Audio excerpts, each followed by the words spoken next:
think they're ready for this. You know what time it is? It's about that time of the week to showcase what you got, the talent that we have. It's a whole lot. You can sing, you can dance, you can rap, you can write. It doesn't matter. You know what time it is? Put your hands in the sky and wave them side to side. Every foot alive. It's Talented Thursday with Kimberly Eichelle. Let's go.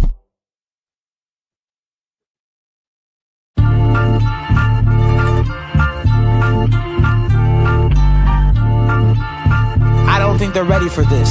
You know what time it is? It's about that time of the week to showcase what you got, the talent that we have. It's a whole lot. You can sing, you can dance, you can rap, you can write.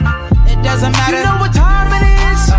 Put your hands in the sky and wave them side to side. Every foot alive. It's Talented Thursday with Kimberly Eichelle. Let's go.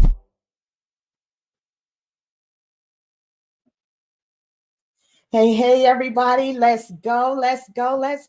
It's your girl, Kimberly Eichelle, and it's another Talented Thursday. Tonight, you got me, okay? So let me just welcome you all here. First of all, thank you for watching from all the platforms, from Instagram.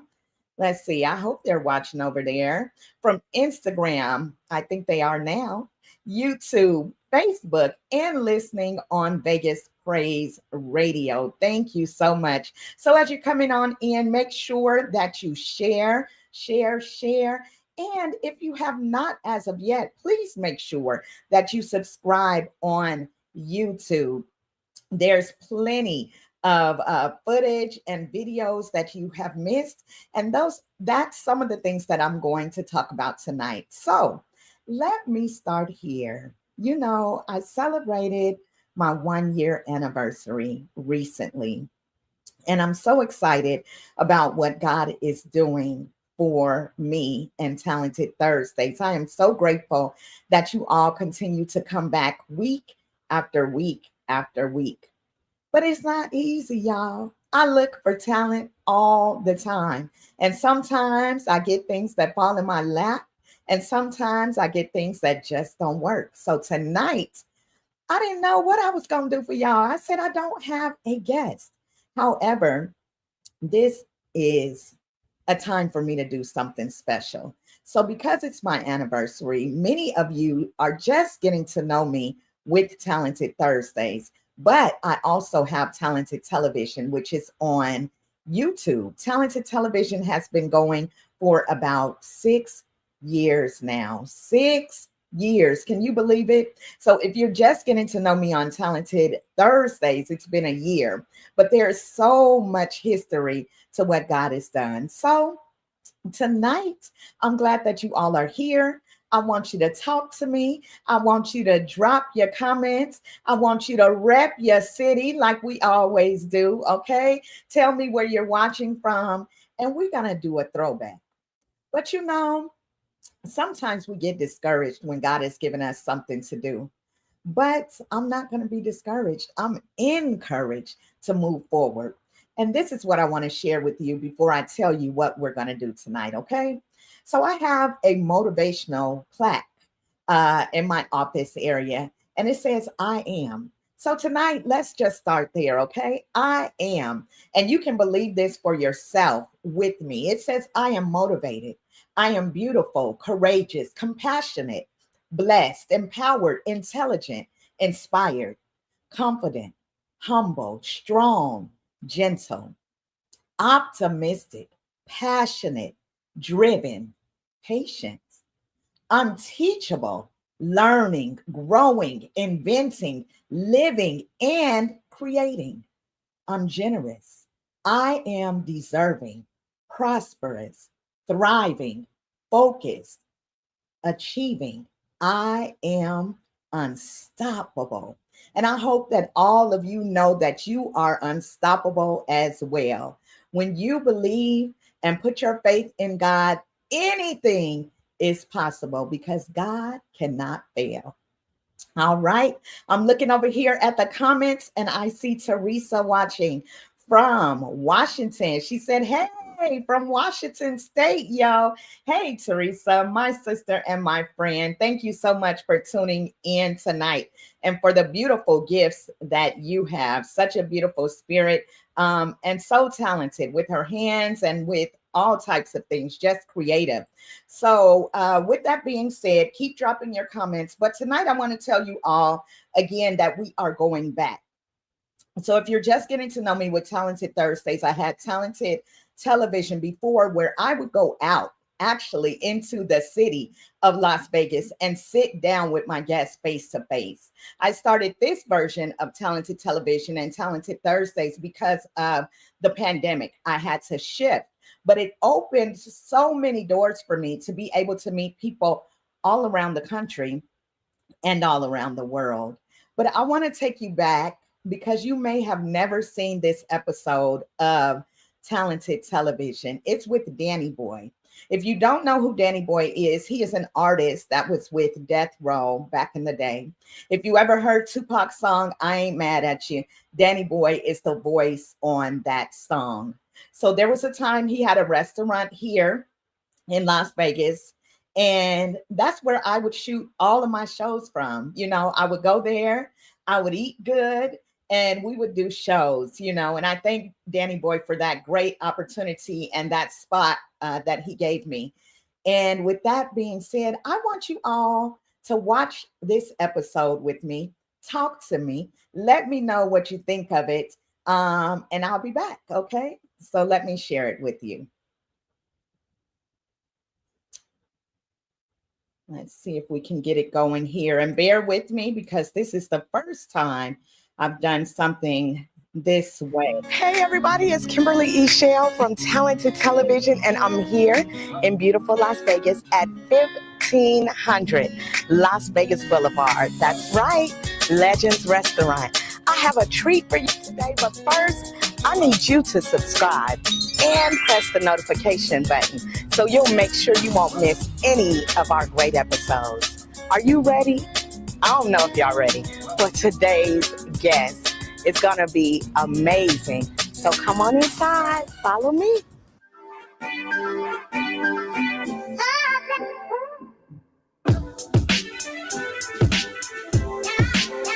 I don't know if y'all can hear me. I hope you can, but this was the old open to the show.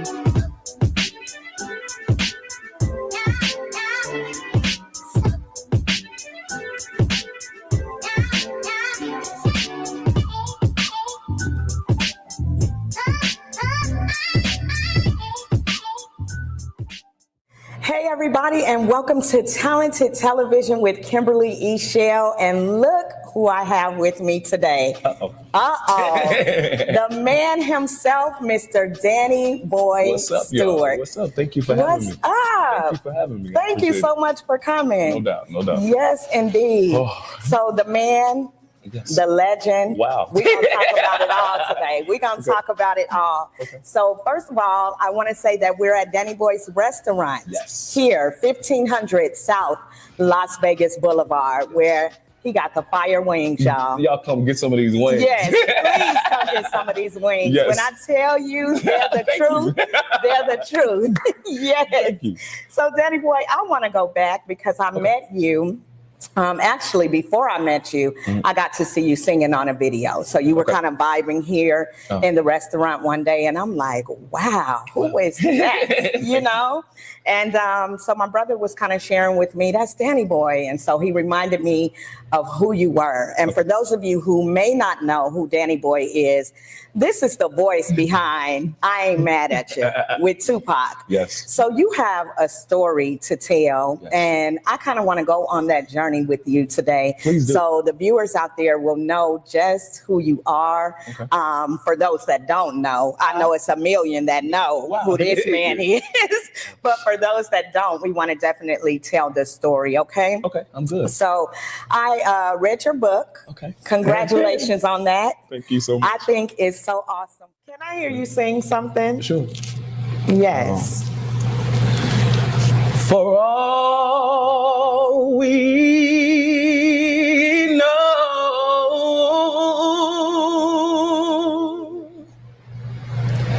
we may never meet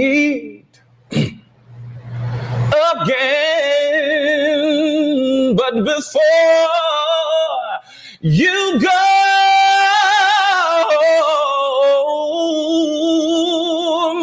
make this moment. Can you make it sweet again? We won't say good night until the last minute. I'll hold out my hand, and you know my heart will be in it for all we know. Beautiful. Thank you. I love you, Danny boy. I love you too. Thank you. Thank you, Thank you. Thank you. I appreciate it. Now, I tell y'all what, I hope you can hear me. This episode was so good to me. It's actually a 2-part episode. You will see the first part tonight, but it's such a blessing. And y'all know, anybody that knows me know that I'm a crybaby. So as he was singing, to be there in his presence and to hear his voice, how powerful it is. I don't even think the video captures the full essence of it. He is truly an entertainer, but keep listening. He has a great story. Thank you. Yes, For sharing my story and telling it. I appreciate it. Yeah, So much. beautiful. Thank you. I had to let you all hear his amazing voice. And now let's rewind so you can hear his story. So let's go back to the beginning. Yes. Okay, the beginning and how you got your name. Let's talk about that a little bit.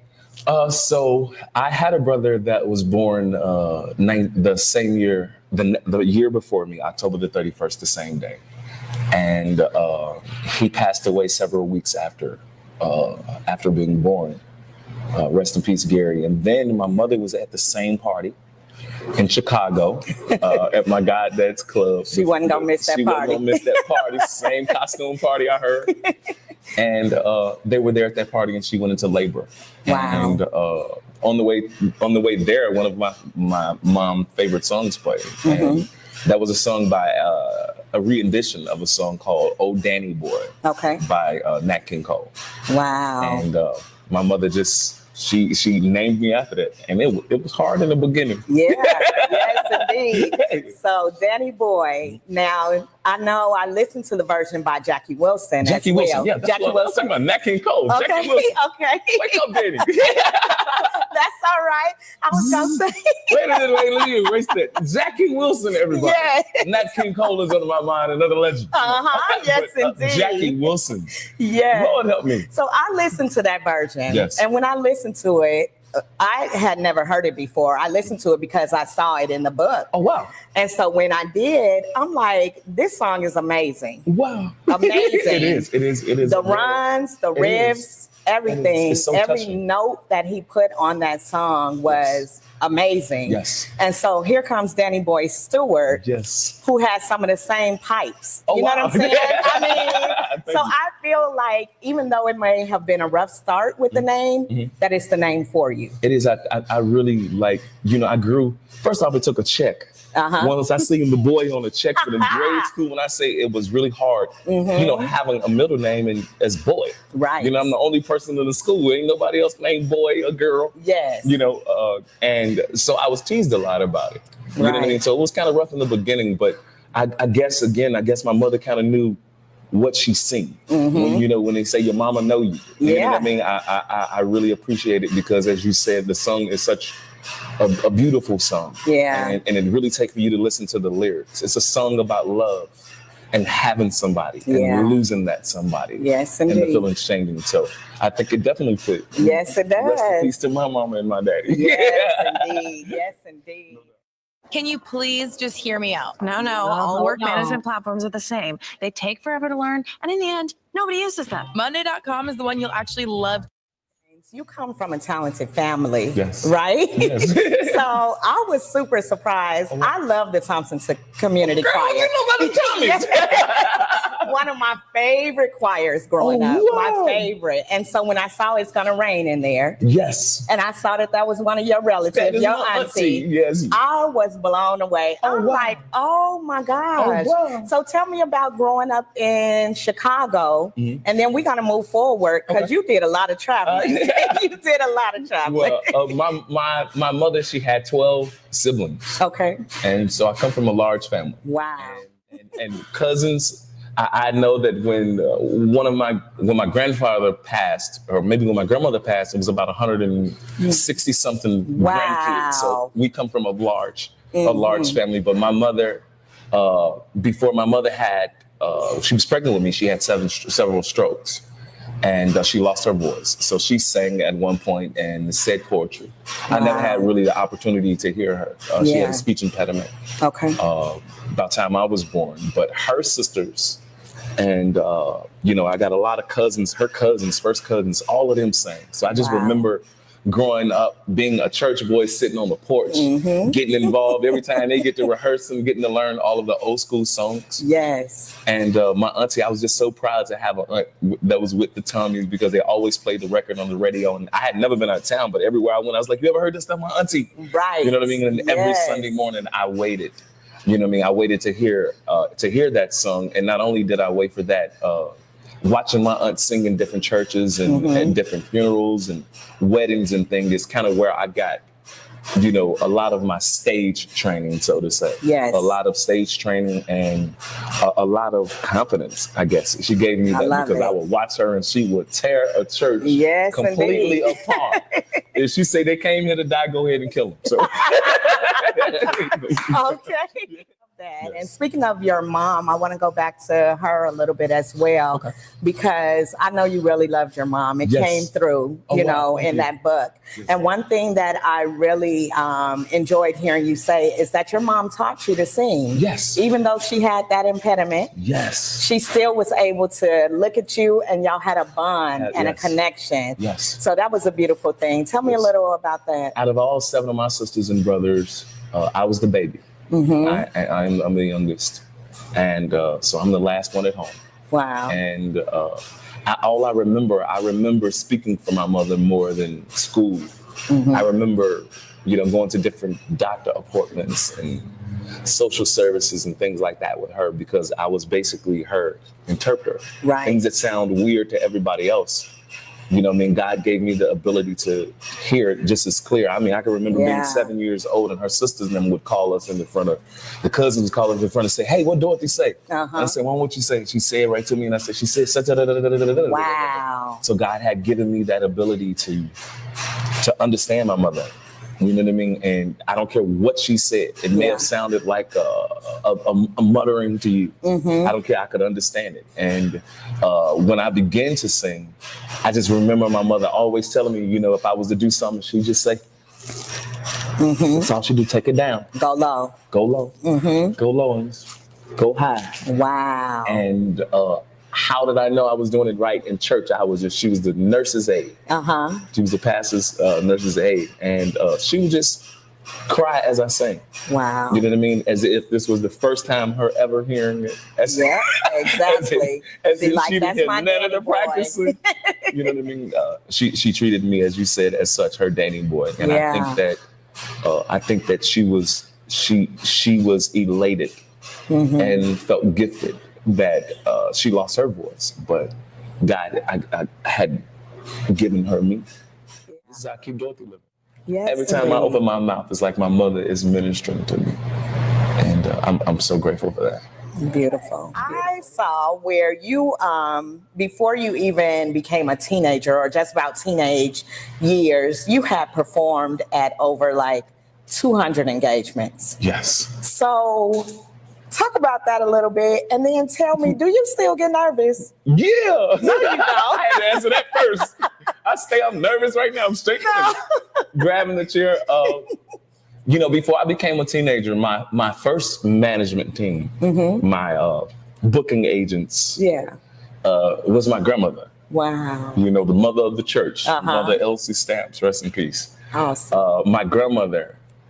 And why do I call her my first booking agent? Because she's the one that had me singing at all of the churches in Chicago, all around the West Side and the South Side. And anytime my aunt couldn't make it to a service, once they found out that I can handle it a little bit, they was like, okay, so yeah, Daddy gonna sing at Mary's funeral. Okay. so Danny got it. That's a funeral. So I was a funeral guy.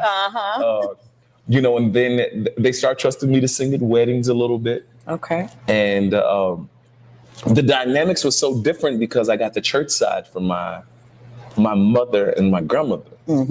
But from my daddy, you know, during the same side, I was getting all of the real stuff. Like, you know, my daddy, he raised all of my other sisters and brothers and myself in the club, in the bar. Wow. Like, I remember being in the bar at 5 years old. Oh, my watching goodness. them play dominoes and sitting at the bar eating potato chips and watching TV or playing the jukebox. Right. So that's how I got acclimated to artists like Marvin Gaye and Stevie Wonder and all those people. You know what I mean? Because he'd give me a handful of quarters and I just play the jukebox while I sing with my daddy. So I sat in church with mama. And I sat at the Continental Lounge with my daddy. So I got so many things, you know what I mean, by doing that, and so many avenues. I was able to sing some Patti LaBelle and stuff like that outside of Jesus is your own, you know, outside of those things. So you grew a little bit. Oh yeah, for sure. Yeah, vocally and things like that. Before you know it, I just started doing so many shows, and I had already been on tour by the time I was 13 around the city of Chicago. So let's fast forward a little bit. You were blowing up around Chicago, right? Yes. Meeting different people. Yes. Had a new promoter or agent, right? Yeah, and you. I read that thing. Yes. And you ended up going to LA, right? Yes. All righty. So talk about that first touchdown. So I was with an independent company, Raw Dope Entertainment. My cousins from Crucial Conflict, they were a rap group. And they the ones that got me more on the I want to do R&B side. Okay. You know what I mean? They got me in the studio at first.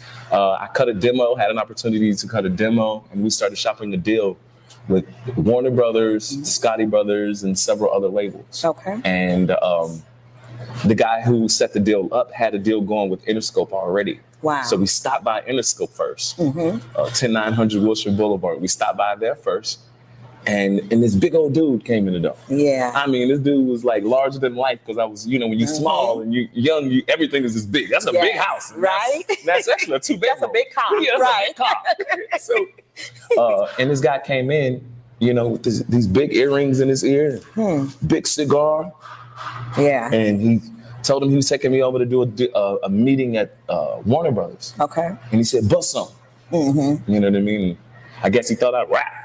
Right. So I started singing, and he looked at me. He was like, "Hey, hold on." And he went out the room, and he got this smaller white guy. At that time, I thought he was white, and it was actually Suge Knight and Jimmy Iovine of Interscope Records. Wow. And I had an opportunity to sing for him, and immediately they made like an offer.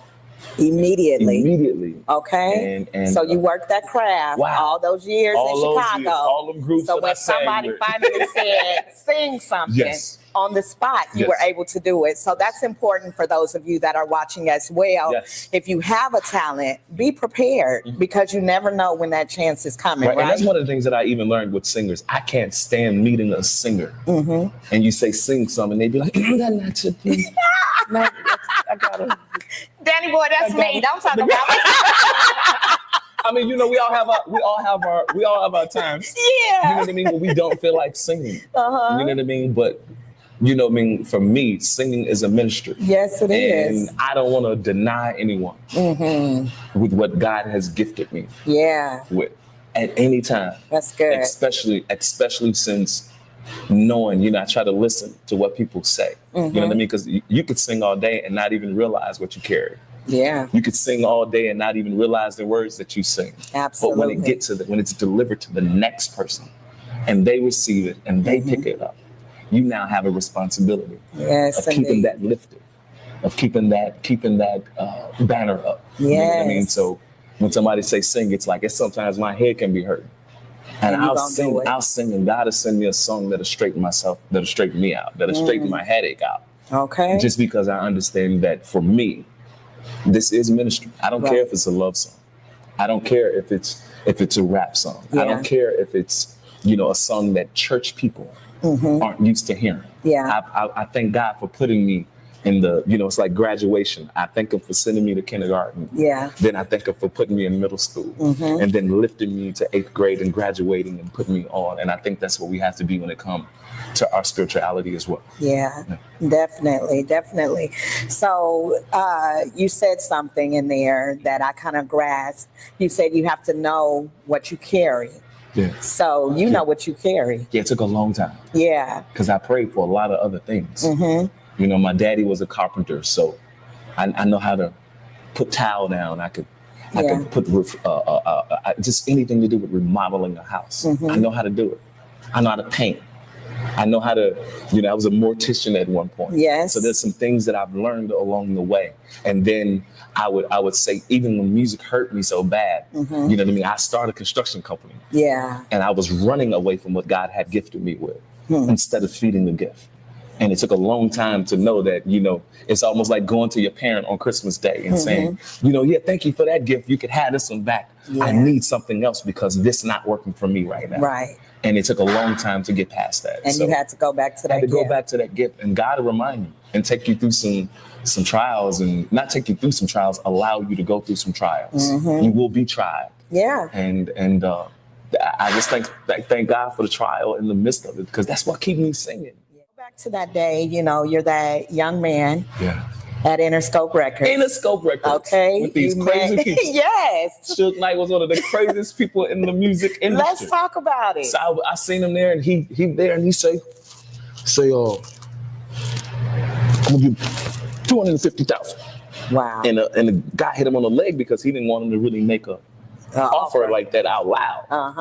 You know what I mean? He's like, he ain't got to go to nobody. This little nigga can come to death row. He got you.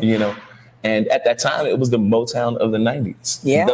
There weren't any other label that was as large or black owned, black driven, black ran, like Death Row Records. And being there was amazing. You know what I mean? It's not what everybody else made it, or the media, or, some of the artists even kind of, to me, said a lot of things that I just didn't see. All of us have our own opinions of the journey, but just to be there around a guy that I knew came from the hood and had accomplished so much. Yeah. And he was feeding so much into people that I hadn't had a record out, but I was driving around like I had a record out, and I was living like I had a record out. Yeah. You know what I mean? Lived some fun times. Coming from the west side of Chicago when food stamps was in the book. Yeah. My mama gave me the $7 book. You hit me? That was I knew that when them books come, I get the one with the 5 and the 2 singles in it. Yeah. Coming from that, and now I'm with someone that's investing in me, that believe in me. Right. And maybe not giving me what I'm supposed to have, but giving me what's his. Okay. Because no matter what, before I even opened my mouth, the money that Suge started with, it was his money. Yeah. It was the money that he had generated. He became my guardian. Yeah. My mother got sick in the hospital. She had been going through open heart surgeries. And at this time, she had a triple bypass. And she came out, had a couple complications afterwards. And my grandmother would always say, stay and work.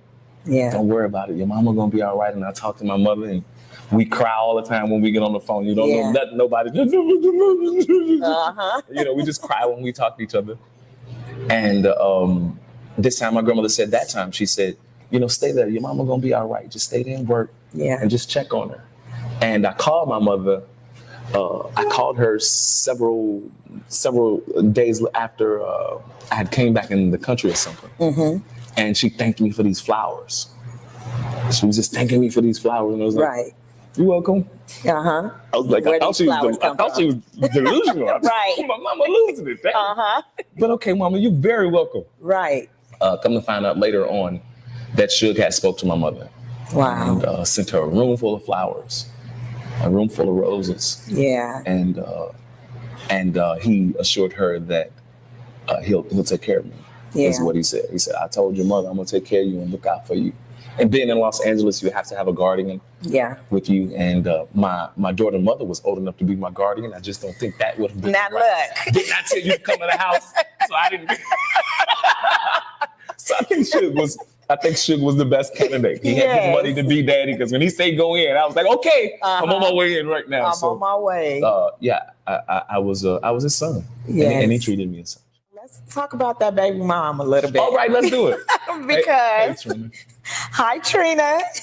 Oh, okay. That's my first baby mom. I love you, girl. Yes, indeed. Yes. So I know I don't want to give the book away. Y'all have to read this book because when I tell you that I read 80% of the book the first night. Oh, wow. Seriously, I was almost done. Wow. I don't want to give too much away. Okay. But Trina didn't know how old you were. No, I lied. I just stopped lying too about that kind of stuff. I just stopped lying. I'm sorry for me, but I lied a little bit. Yeah. So you said she was old enough to be the guardian at that time. Yeah, she was. She was a little older than I was, and I lied and told her that I was a little older. One thing that I like about you is you do things afraid. Does that make sense? No, tell me. Okay. That's the first time I heard that. I want to hear that. I believe you do things afraid. And I say that because when you were shooting your video, now, the way that I read the book, I'm going to talk about it. The way that I read it, I grew up in the church, so I didn't get a lot of the R&B world as I was growing up. Okay. So when I saw you shot Slip and Slide, I went to YouTube and I looked it up. I'm like, this man telling the truth. I'm looking at all this stuff. It's right on YouTube. So that's how I journeyed through your book. You get what I'm saying? Yes. So you were afraid to get out there and walk on water. And can't swim. But you did it. Yes. So that's what I mean by you've taken some chances, you know what I'm saying? Afraid, but knowing that this is what I got to do. Yes. If I want to get to the next level, you know? No doubt. So that's so, it's a great thing to me because a lot of times when we're talented, like I said, I'm one of those people, okay, I'm going to sing something. I'm bashful at times, but I know what God has placed on the inside of me. You get what I'm saying? Yes, ma'am. So we got to do things afraid sometimes. I believe that. So I love that about you. I got it. I love that about you, right? So Yes. talk about shooting your first video and just growing in Death Row. I know that everything during that time may have not been peaches and cream, we'll put it that way. But tell me about some of the fun things you did, something that you may have never thought that you would do coming up, you know, my first record that I was released on, the first single was Come When I Call on the Murder Was a Case soundtrack. And that was a big thing because Snoop Dogg had been charged with murder. In 95 or 94, somewhere around that time. And they made a soundtrack and a movie, almost like a mini movie out of it. And I just got there just in time to put a song on there, Come When I Call, produced and written produced by DJ Quick, written by myself and DJ Quick. And to just have the opportunity to have a record out, like when it was on wax. Like, you know what I'm saying? I sent my mother that wax. That was incredible. And my first video was Slip and Slide. Devontae Swing of Jodeci wrote and produced it, him and Reggie. And Genuine sang the backgrounds on it before anybody even knew. I love Genuine. Tell him I said hi. Look, tell him I said hi. You better stop playing.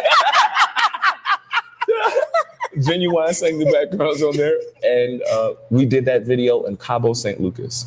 You know, beautiful. Suge, one thing I appreciate every time Suge did say something to me, he's seen big things. Right. Me, even though I think he was afraid to act on those big things because he had this whole hip hop gangster thing. You know what I mean? So it was kind of hard to step outside the box and really promote R&B, what I really love, because that's what Suge really liked. When we rode around, we listened to old school music, the Stylistics, the Ohio Players, and those are the artists that we listen to. And he was like, "Yeah, we're gonna do this video, and you're gonna walk on water." I'm like, "Okay, here you go. He's nuts." Right. And just like, before what you know mean? Just before you knew it, we were in Cabo, St. Lucas. Wow. And he had these scuba divers and this plexiglass in the middle of the ocean. I'm like, "Oh, this man nuts!" And I was actually walking on water, and we flew about 120, 130 something people to Mexico in between Miles and all of the death row artists. And I think it's the only R&B video that Tupac Shakur ever been in too. Wow. By the way. There you go. There you go. Fun And it was fact. beautiful because I know you said you got on the, what is it called? Goes down submarine. Yes. Oh, yes. Right? Oh, my God. Yes. Then they put us in this submarine. So they like, yeah, you're going to be kissing this girl on there. So my baby mama, Trina, was there. She was mad as hello. Trina like, The kisses look too real. So we kissing and they like, yeah, so y'all going to do this and we going to go underwater. They took me and put me on a real live submarine. Wow. And we were so far on, like below, I know where swimmers can go for sure. Yes. And I seen stuff that I see it on TV now, like, but the different fish and things like that you just never see. And it was just an amazing moment and at that time, videos wasn't cheap. Yeah. You know what I'm saying? Like now you can make a video $2,000 of $6,000. You got a good video. And put it on YouTube. And you own. Right. This video cost about $750,000 just the video alone. Oh my goodness. You know what I mean? Because people on private planes and you know what I mean? We had all this tech work done and leaving there, my plane catch on fire. Subscribe for notification of part 2 of Talented Television's Life and Death Row with Danny Boy Stewart. We're going deeper. Thanks for watching. Oh my goodness. Oh my goodness. If you all knew just how much more detailed this interview gets with Danny Boy Stewart. So make sure you head on over to YouTube and check out part 2. Go ahead and search Danny Boy Talented Television. And there's so much more. He dropped names. There's history. Man, it's things that would bring tears to your eyes. And also, you all remember to check out his book. If you have not read it as of yet, like I said, I read 80% of that book in like one night. I did not want to put it down. And it's called Stranded on Death Row, the autobiography of Danny Boy Stewart. So if you wanted to know what was going on with Tupac back then, Snoop back then, Suge Knight, all of those people, Mary J. Blige. Okay, I'm dropping just a few hints of information that you all are going to get in that book. But watch the rest of that interview.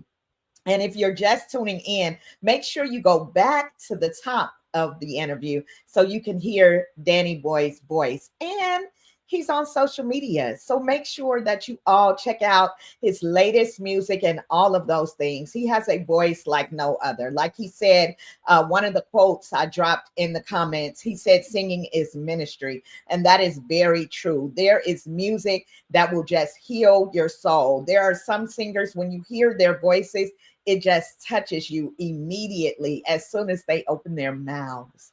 And Danny Boy is one of those artists. So again, I am so grateful that you all did a Throwback Thursday with me tonight.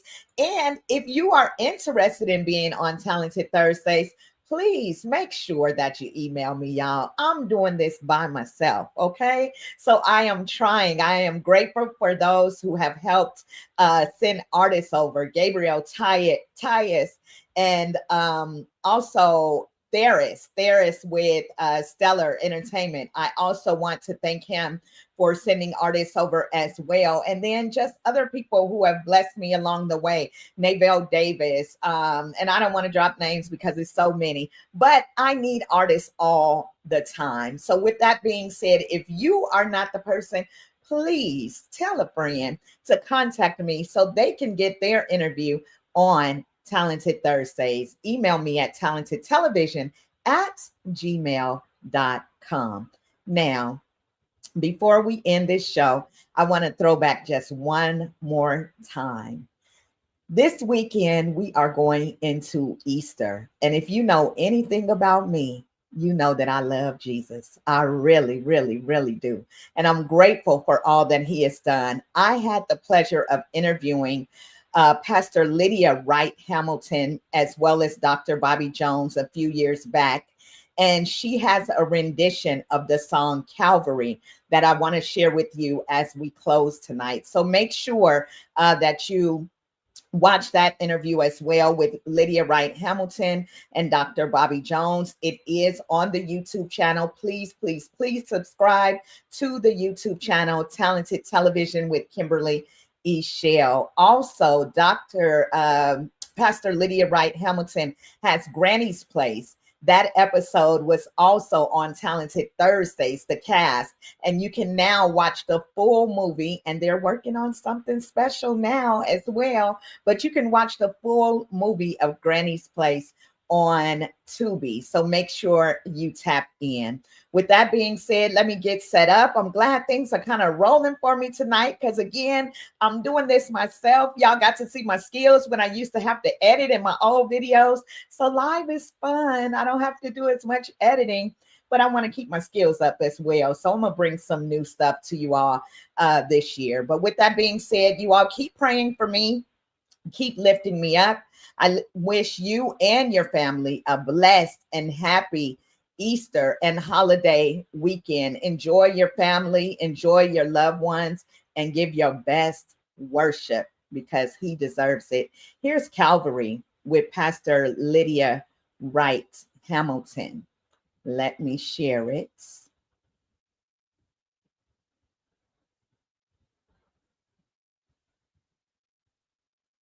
And here we go.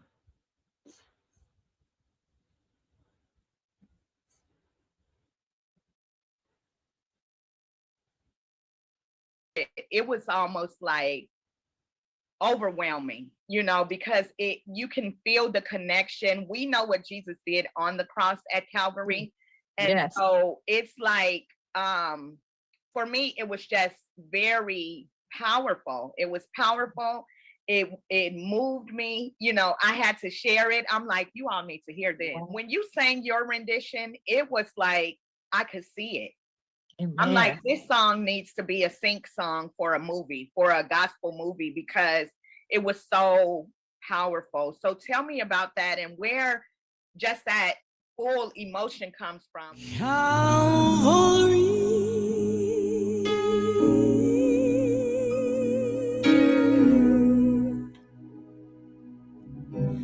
Calvary.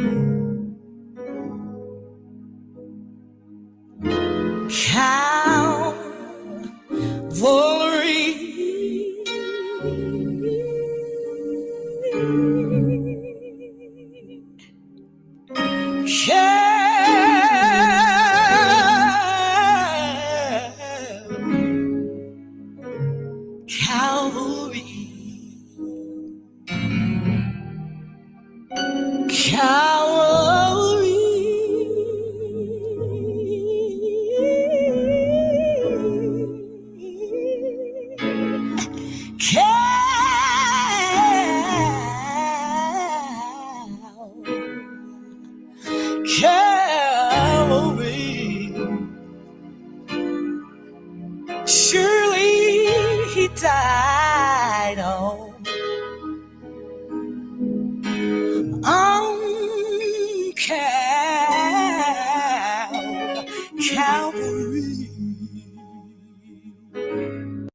This is your.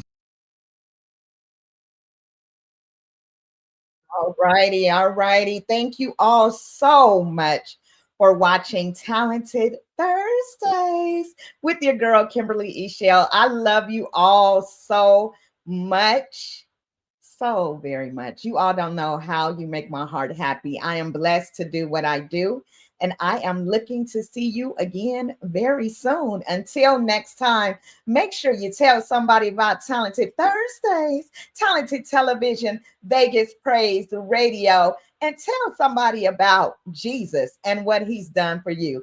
I'll see you next time. All right. Take care. Bye. Bye, y'all.